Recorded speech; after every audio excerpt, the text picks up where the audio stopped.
అఖండ భారత్ డాక్యుమెంటరీకి సంబంధించి గత భాగంలో సింధు నాగరికత ఎలా అంతరించిందో, దానికి గల కారణాలు, సింధు ప్రజల వలసలలో భాగంగా ఏర్పడిన జనపదాలు, మహాజనపదాలు, వాటిపైన బౌద్ధం యొక్క ప్రభావం అనే అంశాలను ఆధారాలతో మరియు పరిశోధకుల విశ్లేషణలతో వీక్షించాం. డాక్టర్ విలాస్ కారత్ గారి విశ్లేషణలో బౌద్ధం యొక్క ఉనికిని సింధు నాగరికత పైన మరియు జనపదాలు, మహాజనపదాలపైన ఎలాంటి ప్రభావం చూపించిందో తెలుసుకునేం. ఈ జనపదాలు, మహాజనపదాలు లేనిదే అఖండ భారత చరిత్ర లేదని స్పష్టమవుతుంది. 600 BCE మరియు 325 BC మధ్యకాలంలో పురాతన భారత ఉపఖండం మొత్తం 16 మహాజనపదాలుగా అభివృద్ధి చెందాయి. పురాతన బౌద్ధ గ్రంథాలలో ప్రముఖమైన బౌద్ధ మహావాస్తు అనే గ్రంథం ఈ మహాజనపదాల గురించి క్లుప్తంగా ప్రస్తావించబడింది. 16 మహాజనపదాలు ఆధునిక ఆఫ్ఘనిస్తాన్ నుండి ఇండో గంగా మైదానాల మీదుగా బెంగాల్ వరకు విస్తరించి ఉన్న రాచరికాలు మరియు గణతంత్ర రాజ్యాలు. ఈ భాగంలో మహాజనపదాలు ఆవిర్భావం మరియు నాటి సాంఘిక రాజకీయ పరిస్థితుల గురించిన విశ్లేషణను వీక్షిద్దాం. మహాజనపదాలలో రాచరిక లేదా గణతంత్ర పాలన వ్యవస్థలు ఉండేవి. మహాజనపదాలలో రాచరికాలు ప్రధానంగా గంగా మైదానాల్లో కనుగొనబడ్డాయి. అయితే గణతంత్ర రాజ్యాలు హిమాలయ దిగువ ప్రాంతాలు మరియు ఆధునిక పంజాబ్లోని వాయువ్య భారతదేశంలో ఉండేవి. కాశీ ప్రాచీన భారతదేశంలోని ప్రారంభ మరియు అత్యంత శక్తివంతమైన మహాజనపదం. ఇది 450 BCEలో ఒక ముఖ్య పట్టణంగా అభివృద్ధి చెందింది. దీని రాజధాని వారణాసిలో ఉంది. ఈ నగరానికి వరుణ మరియు అస్సి నదుల పేరు పెట్టారు మరియు ఇది పత్తి వస్త్రాలు, గుర్రాల మార్కెట్కు ప్రసిద్ధి చెందింది. కాశీ విద్య, వైద్యం మరియు లౌకిక అభ్యాసాలకు కేంద్రంగా ఉండేది. పురాతన కాశీ రాజ్యం మహాజనపదాలలో ఒక శక్తివంతమైన గణతంత్ర రాజ్యంగా ఉండేదని చైనా యాత్రికుడు, చరిత్రకారుడైన హుయాన్సాంగ్ వివరించాడు. ఈ నగరాన్ని గొప్ప ఆధ్యాత్మిక, విద్య, కళా కేంద్రంగా అతను వర్ణించాడు. ఇది గంగా నది తీరాన 5 కిలోమీటర్ల పొడవున విస్తరించి ఉందని వ్రాశాడు. 16 మహాజనపదాలలో ఒకటైన కాశీ మహాజనపదాన్ని రాజా కాష్ వారణాసిలో స్థాపించాడు. అందుకే వారణాసిని కాశీ అని కూడా పిలుస్తారు. 6వ శతాబ్దంలో ఉద్భవించిన మహాజనపదాలలో కాశీ కూడా ఒకటి. నేడు ఈ ప్రాంతంలో భోజ్పూర్, రోహస్తాన్ మరియు కైమూర్ జిల్లాలలో ఉన్నాయి. బౌద్ధ మార్గాన్ని నాటి ప్రజలు అవలంబించేవారు. జ్ఞానోదయం పొందిన తర్వాత బుద్ధుని మొదటి ఉపన్యాసం కాశీకి 10 మైళ్ళ దూరంలోని సారనాథ్లో ఇచ్చాడు. అక్కడ స్తూపం అశోకుని కంటే ముందు కాలానిది. ఇంకా అక్కడ చౌకండ స్తూపం ఉన్న ప్రాంతంలో బుద్ధుడు తన మొదటి శిష్యుని కలిశాడని ఒక విశ్లేషణ.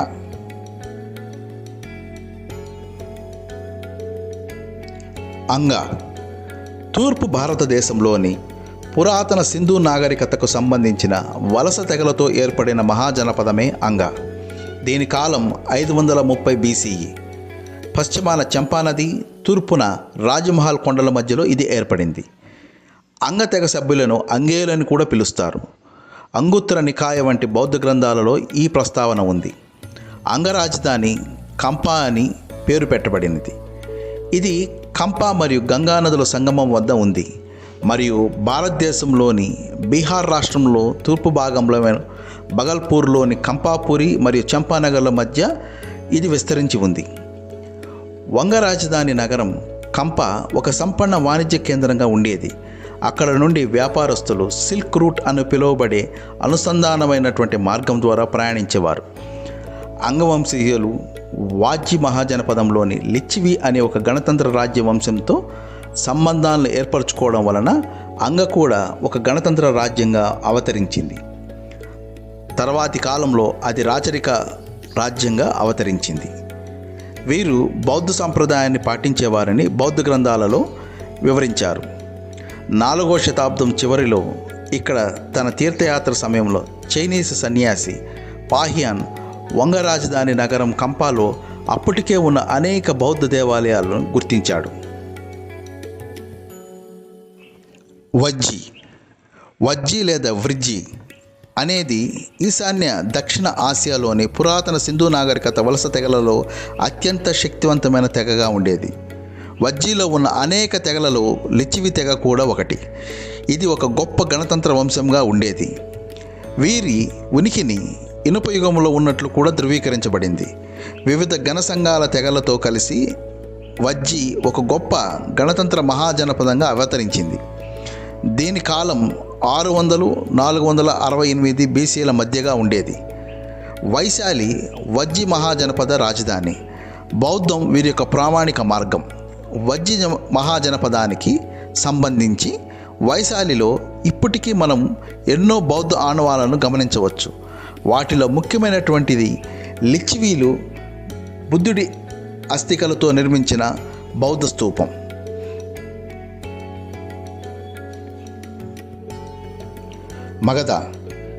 మగధ సామ్రాజ్యం అత్యంత శక్తివంతమైన మరియు సుసంపన్నమైన మహాజనపదాలలో ఒకటి.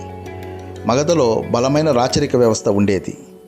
ఈ రాజ్యం బీహార్, గంగానదికి దక్షిణాన గల ప్రాంతాలలో వ్యాపించి ఉండేది.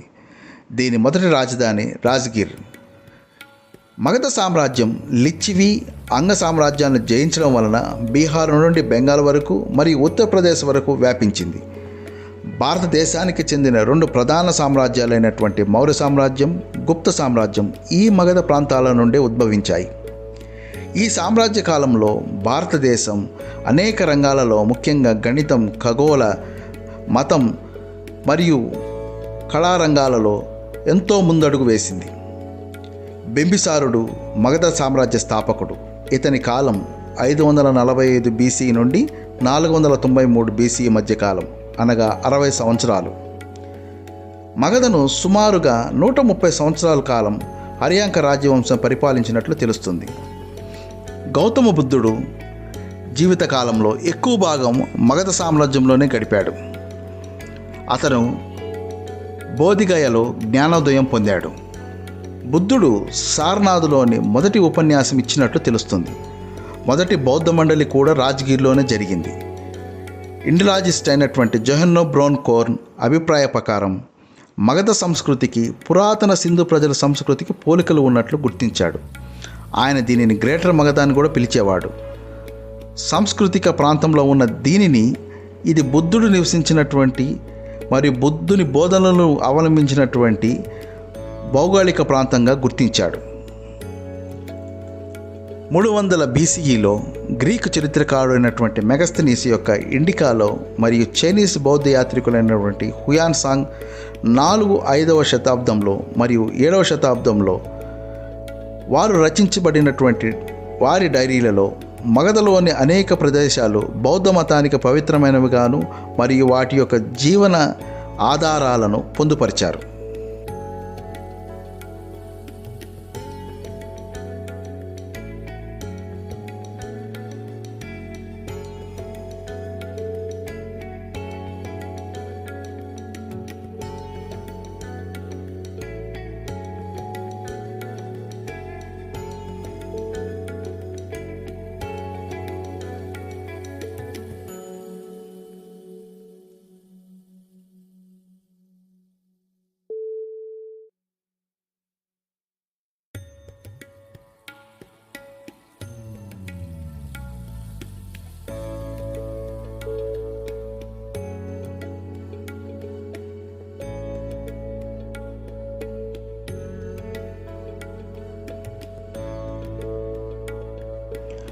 మల్ల రాజవంశం. మల్ల రాజ్యం కొసల మరియు వజ్జీ మహాజనపదాల మధ్య గల గంగా నది పరివాహక మైదానంలో ఉంది. ఈ రాజవంశాన్ని అరదేవ మల్ల స్థాపించాడు. మల్లాలు లిచ్చివి రాజవంశం యొక్క కొనసాగింపుగా మరియు వారసులుగా కూడా పరిగణించబడ్డారు. ఇది ఒక ఆధునిక మహాజనపదం. వీరి కాలం క్రీస్తు శకం 1201 నుండి 1779 వరకు, అనగా సుమారుగా 600 సంవత్సరాలు హిమాలయ పర్వత ప్రాంతాలలో అత్యంత ఆధునిక పట్టణ నాగరికతగా అభివృద్ధి చెందింది. భారతదేశం, టిబెట్ వాణిజ్య మార్గాలలో కీలక గమ్యస్థానంగా అభివృద్ధి చెందింది.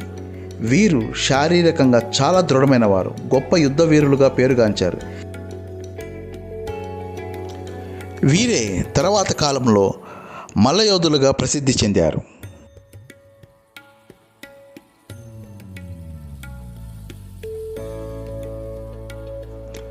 కోసల ఔద్ ప్రాంతం కోసల రాజ్యానికి జన్మస్థలం. నేటి ఉత్తరప్రదేశ్ ప్రాంతంలో ఔద్ ఉంది. క్రీస్తు పూర్వం 6వ శతాబ్ద ప్రారంభంలో కోసల రాజకీయ ప్రాముఖ్యతను సంతరించుకొని ఉత్తర భారతదేశంలోని 16 మహాజనపదాలలో ఒక గొప్ప మహాజనపదంగా ఎదిగింది.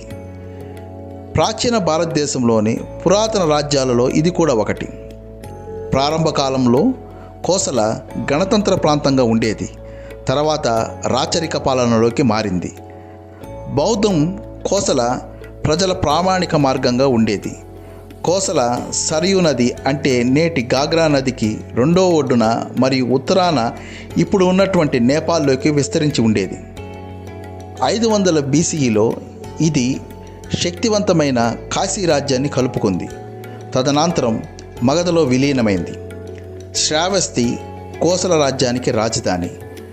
శ్రావస్తి సంపన్న వాణిజ్య కేంద్రంగా మరియు దాని మతపరమైన సంఘాలకు ఇది ముఖ్యమైన నగరగా ఉండేది. ఇది తూర్పు, ఉత్తర మరియు పశ్చిమ భారతదేశంలోని గొప్ప నగరాలతో అనుసంధానింపబడి ఉండేది. ఈ ప్రాంతం గొప్ప రహదారులకు మరియు గంగానది పరివాహక ప్రాంత వాణిజ్య మార్గాలకు కూడలిగా కూడా ఉండేది.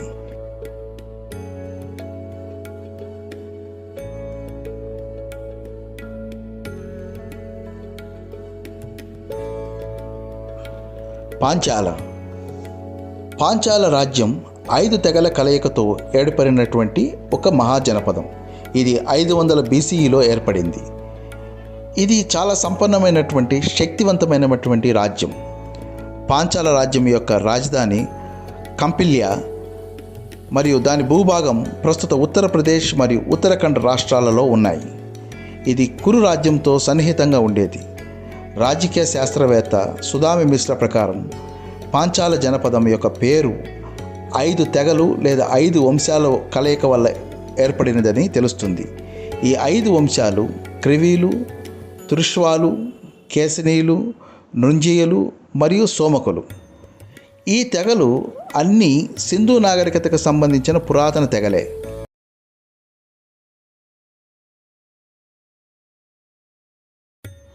కురు మహాజనపదం. కురు అనేది పురాతన సింధు నాగరికతకు చెందిన పురు అనే పురాతన గిరిజన జాతి. వీరి కాలం 600 BCE. వీరు పశ్చిమ గంగా మైదానంలో నివాసానికి అనుకూలంగా మారడంతో వరి మరియు బార్లీని పండిస్తూ వ్యవసాయంపై ఆధారపడి జీవించారు. సింధు నాగరికత ప్రభావంతో వీరు గణసంఘ పాలనను మరియు బౌద్ధ మార్గాన్ని అనుసరించారు. కురు రాజ్యానికి పాంచాలకు మధ్య మంచి అనుసంధానం ఉండేది. పాళీలో ఇండపట్ట అని పిలువబడే నేటి ఇంద్రప్రస్థ కురు మహాజనపదానికి రాజధాని. ఆధునిక చరిత్రక పరిశోధనల ప్రకారం ప్రస్తుతం న్యూఢిల్లీ ప్రాంతంలో ముఖ్యంగా పాతకోట, పురాణ కిల్లా అని పిలువబడే స్థానంలో దీని యొక్క స్థానాన్ని గుర్తించబడింది. గాంధార మహాజనపదం. గాంధార రాజ్యానికి మొదటి రాజుగా సుబలరాజు ఉండేవాడు. ఇది 16 మహాజనపదాలలో పురాతనమైనటువంటి ఒక జనపదం. గాంధారం అంటే సువాసన భూమి అని అర్థం. గాంధార ప్రధానంగా సింధు నదికి పశ్చిమాన మరియు ఉత్తరాన హిందూ కుష్ పర్వతాలచే సరిహద్దులుగా ఉన్న త్రిభుజాకార భూభాగమని ఊహించబడినది. గాంధార సరైన విస్తీర్ణంలో నిజానికి పెషావర్ లోయ, స్వాత్, దీర్, బునేర్ మరియు బౌజర్ కొండలు ఉన్నాయి. ఇవన్నీ పాకిస్తాన్ ఉత్తర సరిహద్దులలో ఉన్నాయి. ఇందులో కాశ్మీర్ లోయ కూడా ఉంది. మగధ తర్వాత బౌద్ధాన్ని ఎక్కువగా అనుసరించిన ప్రాంతంగా ఈ ప్రాంతానికి పేరు ఉంది. గాంధార సంస్కృతి ఆఫ్ఘనిస్తాన్ మరియు ఉత్తర పాకిస్తాన్లలో 1వ శతాబ్దం నుండి క్రీస్తు శకం 2వ శతాబ్దం వరకు ఉండేది. గాంధార రాజధాని పుష్కలావతి.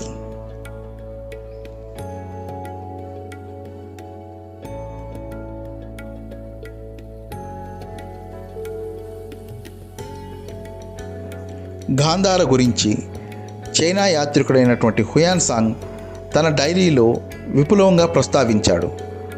గాంధార బహుళజాతి సమాజం. ఇక్కడ గ్రీకులు, భారతీయులు మరియు పశ్చిమ ఇరానియన్లు కలిసి జీవించారు. దీనికి సాక్ష్యమే 2వ శతాబ్దంలో తక్షశిల అని పిలువబడుతున్నటువంటి తక్షశిల అంతటా కనుగొనబడింది. తక్షశిల ఒక ప్రముఖ విశ్వవిద్యాలయంగా ఆనాటి కాలంలో కీర్తి గడించింది. ఈ మిశ్రమ సంస్కృతి వలనే గాంధారన్ కళ అభివృద్ధి చెందింది. 1వ శతాబ్దం BCE నాటికి పెయింటింగ్, శిల్పం, నాణేలు, కుండలు మరియు కళాత్మక సాంప్రదాయానికి సంబంధించిన అన్ని అంశాలలో అభివృద్ధి సాధించింది. ఇది నిజంగా కుషాన్ శకంలో మరియు ముఖ్యంగా 1వ శతాబ్దం CEలో కనిష్క రాజు ఆధ్వర్యంలో బహుగా ఎదిగింది. ఇతను బుద్ధుడిని దైవంగా భావించి మొదటిసారిగా బుద్ధుని ప్రతిమను ప్రవేశపెట్టాడు. వేల కొద్దీ ఈ చిత్రాలు తయారు చేయబడ్డాయి. నిజానికి కనిష్కుని కాలంలో బౌద్ధ మతం అశోకుని తర్వాత 2వ పునరుద్ధరణ చూసింది. బుద్ధుని జీవిత కథ గాంధారన్ కళ యొక్క అన్ని అంశాలకు ప్రధాన అంశంగా మారింది. ప్రార్థనా మందిరాలు, స్తూపాలు మరియు మఠాలలో ప్రతిష్ఠింపబడిన బుద్ధ చిత్రాల సంఖ్య ఈనాటికి పెద్ద సంఖ్యలో కనుగొనబడుతున్నాయి. కళాకృతి కేవలం మతపరమైన ఆదర్శాల ప్రచారానికి మాత్రమే అంకితం చేయబడింది. ఈ మేరకు రోజువారీ ఉపయోగించే వస్తువులు కూడా మతపరమైన చిత్రాలతో నిండి ఉండేవి. ఈ శిల్పకళ ద్వారానే బుద్ధుడు ఆరాధించబడ్డాడు. బుద్ధుని మొదటి రూపాన్ని చిత్రీకరించింది ఈ కాలంలోనే. గాంధార నగరాలలో రోజువారీ జీవితం చాలా బాగా అభివృద్ధి చెందింది మరియు భారతదేశం, పర్షియా, చైనాల మధ్య అనుకూలమైన ప్రదేశం కారణంగా ఇది నిరంతర ఆక్రమణదారులతోనూ, వ్యాపారులతోనూ, యాత్రికులు, సన్యాసులు మరియు ప్రయాణికులతో నిండి ఉండేది. భారతదేశం నుండి పశ్చిమ వైపు లేదా పర్షియా నుండి తూర్పు వైపు గాంధార ప్రాంతం గుండా వెళ్ళే మార్గం ప్రతి ప్రయాణికులు ఈ మార్గాన్ని కేంద్రంగా మారింది. ఇదే మార్గం ద్వారానే ఎన్నో విదేశీ మతాలు ఈ ప్రాంతంలో ప్రవేశించాయి మరియు బహుశా ఈ ప్రాంతంలోనే బౌద్ధ మతం వినాశనానికి నాంది కూడా అయ్యుండొచ్చు అనేది ఒక విశ్లేషణ. ఏది ఏమైనప్పటికీ గాంధార అనేది ఒక విలక్షణమైనటువంటి మహాజనపదంగా కీర్తి గడించింది. కాంబోజ మహాజనపదం. కాంబోజులు భారతీయ ఇనుప యుగానికి చెందిన వలసదారులు. పాలి సాంస్కృతిక సాహిత్యంలో తరచుగా వీరి గురించి ప్రస్తావించబడింది. ఇది పురాతన భారతదేశంలోని మహాజనపదాలలో ఒకటని అంగుత్తర నికాయలో కూడా పేర్కొనబడినది. కాంబోజులు కాశ్మీరీ నైరుతి భాగంలోని రౌజోరి లోయ నుండి హిందూ కుష్ శ్రేణి వరకు విస్తరించి ఉన్నారు. నైరుతి సరిహద్దులలో కాంబూలో, గజ్నీ, కాందహార్ ప్రాంతాల వరకు విస్తరించి ఉండేది. నేటి కాబూల్ ఈశాన్య ప్రాంతంలో కేంద్రీకృతమైన హిందూ కుష్ శ్రేణి కపీసాతో సహా కునార్ నది మధ్య వీరు నివసించారు. అంటే కాబూల్ లోయ నుండి కాందహార్ వరకు విస్తరించి ఉండొచ్చు. కాంబోజా మొదట గణతంత్ర రాజ్యంగా ఉండి తర్వాత రాచరిక పాలనలోకి మారింది. కాంబోజ్ రాజధాని రాజ్పురాగా ఉండేది. దీనినే నేడు రౌజోరి అని పిలుస్తున్నారు. కాంబోజ్ రాజధాని రౌజోరి ఇప్పుడు కాశ్మీర్లో భాగమైంది. ఈ భూభాగం లోయలు, కొండవాళ్ళతో నిండి ఉండడం వలన ప్రజలు ఎక్కువగా పశు సంపద, గొర్రెల మీద ఆధారపడి జీవించారు. కాంబోజీలు ఒక గిరిజన జనాభా. వీరు నైపుణ్యం కలిగినటువంటి సైనికులు వలె ఉండేవారు. గుర్రాలను పెంచడంలో ప్రసిద్ధి చెందారు. గుర్రాలను ప్రయాణ సాధనాలుగా ఉపయోగించారు. అందువల్ల ఈ ప్రాంతం కాంబోజులు పురాతన కాలంలో వారి అద్భుతమైనటువంటి జాతి గుర్రాలకు ప్రసిద్ధి చెందారు. ఉత్తరపాత లేదా వాయువ్యంలో ఉన్నటువంటి గొప్ప అశ్వ సైనికులుగా వీరికి పేరు ఉంది. కాంబోజ ప్రాంతం అశ్వాలకు, పశువులకు మరియు గొర్రెలకు సంబంధించిన వ్యాపార కేంద్రంగా అభివృద్ధి చెందింది. కాంబోజ అశ్విక దళం తమ సైనిక సేవలను ఇతర దేశాలకు కూడా అందించింది.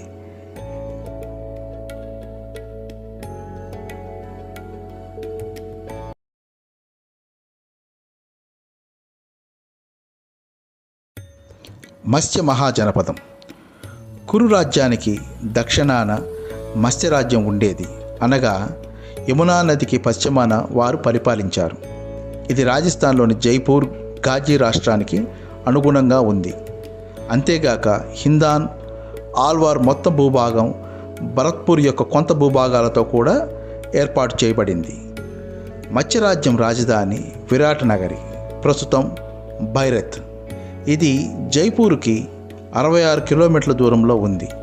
ఇక్కడ కనుగొనబడిన బౌద్ధ విహారాలు, స్తూపం భారతదేశంలోనే పురాతనమైనవిగా ప్రసిద్ధి చెందాయి. 300 BCEలో అశోకుని కాలంలో నిర్మించబడిన తొలి వృత్తాకార బౌద్ధ క్షేత్రం ఎంతగానో ప్రసిద్ధి చెందింది. దీని సమీపంలోనే అశోకునికి సంబంధించి 2 చిహ్నాలను, శాసనాలను పురావస్తు శాఖ వారు గుర్తించారు. దీనిని బట్టి ఆనాటి కాలంలో మత్స్యరాజ్యం పైన బౌద్ధం యొక్క ప్రభావం ఏ విధంగా ఉండేదో మనకు అర్థమవుతుంది.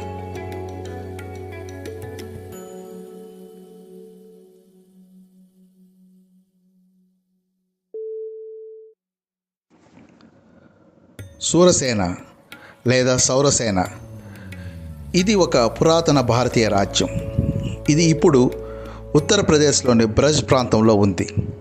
దీని కాలం 500 నుండి 300 BCE మధ్య మథుర రాజధానిగా విస్తరించి ఉండేది. బౌద్ధ గ్రంథం అంగుత్తర నికాయ ప్రకారం 6వ శతాబ్దం BCEలో సురసేన 16 మహాజనపదాలలో ఇది ఒకటి. ఇది 2 పురాతన భారతీయ వాణిజ్య మార్గాలు అయిన మాల్వా, మధ్య భారతదేశం మరియు పశ్చిమ తీరానికి వెళ్ళే మార్గాలతో కలుస్తుంది. ఇటువంటి గంగా పరివాహక మైదానాలలో మాల్వా పీఠభూమిలో స్థిరపడిన వ్యవసాయ మైదానాలు కలిగిన ప్రాంతమే ఈ సురసేన మహాజనపదం. విభిన్నమైన ప్రకృతి దృశ్యం మరియు రాజకీయ నిర్మాణ కారణంగా శూరసేన ఒక శక్తివంతమైన రాజ్యంగా అవతరించింది. మథుర ప్రాంతంలో బౌద్ధ మతాన్ని వ్యాప్తి చేసిన గౌతమ బుద్ధుని ప్రధాన శిష్యులలో ఒకరైన మహాకచ్చన్ కాలంలో శూరసేన రాజులు అవంతి పుట్టు గురించి బౌద్ధ గ్రంథాల్లో ప్రస్తావించబడింది. ఇది తర్వాత విశాలమైన మగధ సామ్రాజ్యంలో విలీనం చేయబడింది.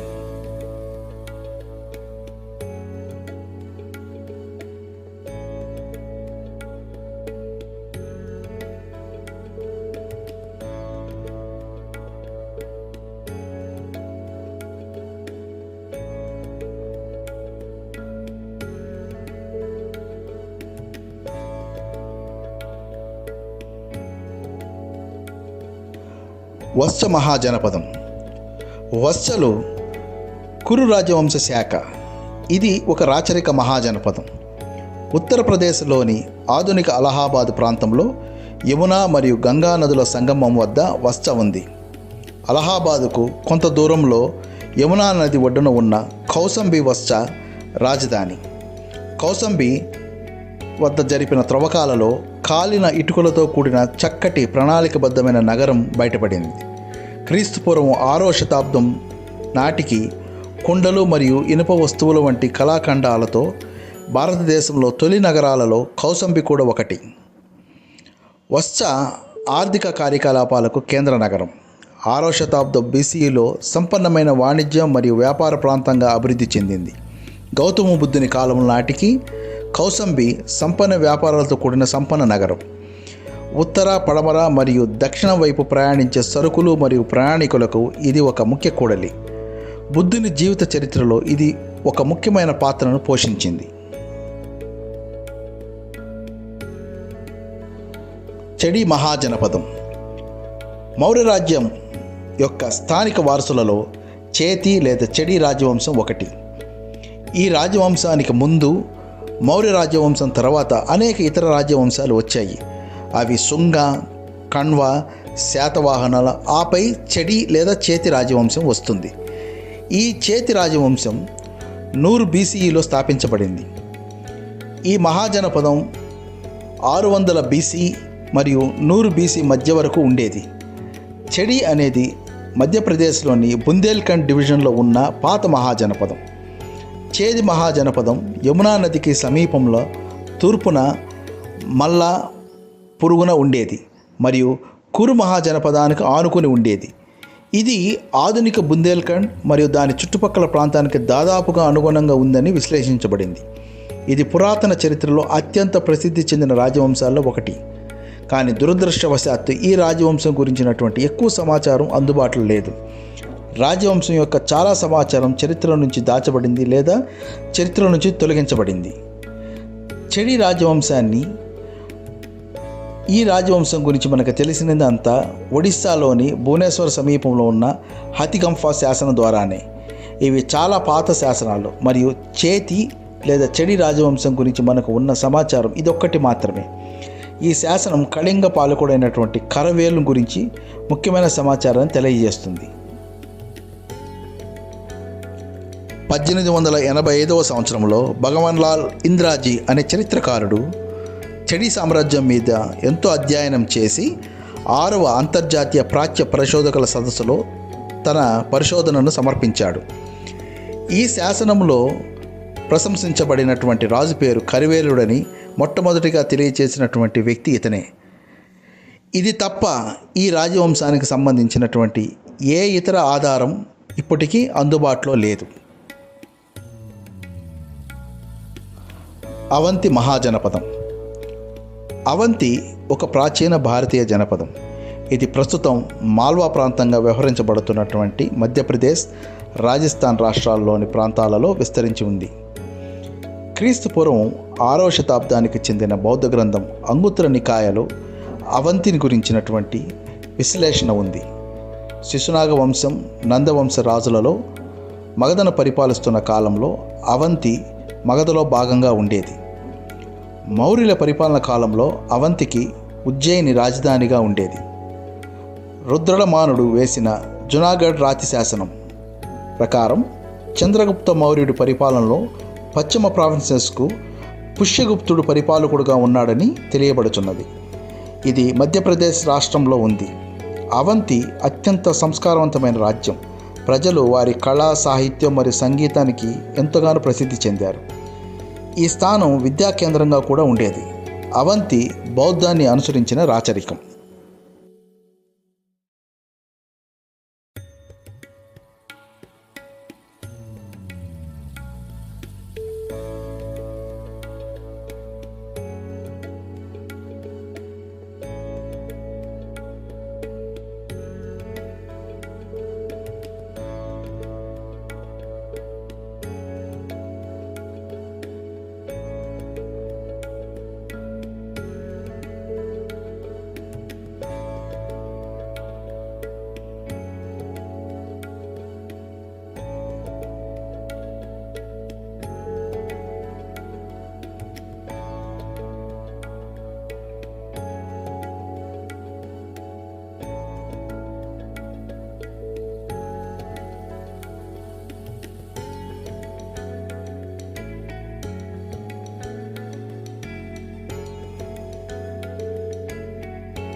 అస్మిక మహాజనపదం. బౌద్ధ గ్రంథాలు అంగుత్తర నికాయ ప్రకారం 425-345 బీసీల మధ్యకు చెందినటువంటి 16 మహాజనపదాలలో అస్మిక మహాజనపదం కూడా ఒకటి. మహాజనపదాలలో దక్షిణాదిలో ఏకైక మహాజనపదంగా దీనికి పేరు ఉంది. అస్సక అనే పేరుతోనూ చరిత్రకారులు దీన్ని పిలుస్తున్నారు. గోదావరి, కృష్ణా నదుల మధ్యలో నేటి తెలంగాణలోని చాలా ప్రాంతం, ఆదిలాబాద్ జిల్లా, తూర్పు తెలంగాణ మినహా నేటి మహారాష్ట్రలో కొంత భాగం ఈ జనపదంలో భాగంగా ఉండేది. మంజీర నది పరివాహక ప్రాంతంలో ఈ జనపదం ఉన్నతంగా వర్ధిల్లింది. పోధన్ దీనికి రాజధానిగా ఉండేది. పోధన్ లేదా పౌడ్యనాపురంగా పిలువబడే నాటి రాజధానియే నేటి బోధన్ పట్టణంగా, నిజామాబాద్ జిల్లాలో ఉన్నటువంటి బోధన్గా చరిత్రకారులు నిర్ధారించారు.